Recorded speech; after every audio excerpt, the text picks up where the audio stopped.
கீர்த்தனா போய் சொல்றாங்க. எந்த மக்கள் ஓட்டு போட்டு வெற்றி பெற வச்சனா அவனுக்கே முதுகுல குத்துது இந்த அம்மா. 2025 வரைக்கும் ஆந்திரால வேலை இருந்துச்சு. ஆந்திர முதலமைச்சர் சந்திரபாபு நாயுடு பையன் இருக்காலே அவங்க டீமுக்கு வேலை இருந்துச்சு. அதனால அவன் இங்க இவங்களை ஆதரிக்கிறான். அப்ப இதோட வேலை என்ன? இங்க வந்து இருக்கிற தொழிற்சாலை அனுப்பி விடுறதா? இந்த அம்மா பக்கத்தில் இருக்கிற எல்லா பேருக்கும் தெலுங்கு தெரிஞ்சதா மட்டும்தான் பக்கத்தில் விடுது. இதெல்லாம் அப்பட்டமா தமிழர்களுடைய முதுகுல குத்துற வேலை. கேவலமான விஷயம். இது எந்த ஒரு மாநிலமும் ஏத்துக்காது. இப்படி இருக்கும்போது ஒரு உண்மையை அப்பட்டமா மறைக்குது. இதற்காக ஒண்ணு மன்னிப்பு கேட்கணும், இல்ல பதவி விலகணும் நம்ம. இது இருக்கிற வரைக்கும் எல்லா தொழிற்சாலையும் இந்த மாநிலத்தில் பத்தி விட்டு மறுபடியும் பார்க்கறான்னு சொல்றேன். இது இன்னொரு வேலையை பார்க்கறாங்க.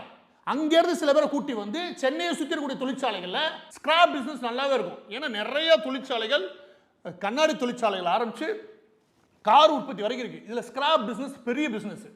இந்த ஸ்கிராப் பிசினஸ் எடுக்கிறதுக்கு அதை கண்ட்ரோல் பண்றதுக்கு கீர்த்தனா சம்பந்தப்பட்ட நபர்கள் முயற்சி பண்றாங்க.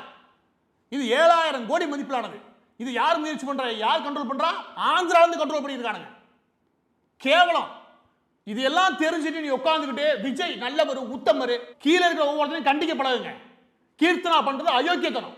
அமைச்சர் கீர்த்தனா பண்றது உச்சகட்ட அயோக்கியத்தனம். எல்லா பேப்பர்லயும் வந்திருக்கு, ஆதாரம் கண் முன்ன இருக்கு. இதுக்கு மேல ஆதாரம் கேட்டு அங்க என்ன கேட்கறீங்க? எனவே கீர்த்தனா நேற்று சட்டமன்றத்தில் பேசுறது பொய். பொய்யிலும் பெரிய வடிகட்ட பொய். அந்த பொய்யை சொல்லிட்டு எகிர்றீங்க சட்டமன்றத்தில் எதிர்க்கக்கூடிய கட்சியை பார்த்து. இங்க ஆதாரம் கொடுங்க, ஆதாரம் கொடுத்தாச்சு, என்ன பண்ண போற? பதவி விலகுறீங்களா? ஆதாரம் கொடுத்தாச்சு, பதவி விலகுறீங்கன்னு கேட்டேன். இதுல வரக்கூடிய கோபம் என்னன்னா, ஒரு மாநிலம் தன்னுடைய முன்னேற்றத்துக்கு வேலைகள் பார்க்கக்கூடாது. பார்க்கலாம், ஆந்திரா பார்க்கலாம், கர்நாடகா பார்க்கலாம், தாராளமா பார்க்கலாம்.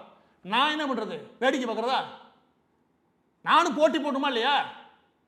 இன்னொன்று சொல்றேன். இந்த ஹோசூர் மையமாக சொல்றீங்க. இன்னொன்று சொல்றேன்.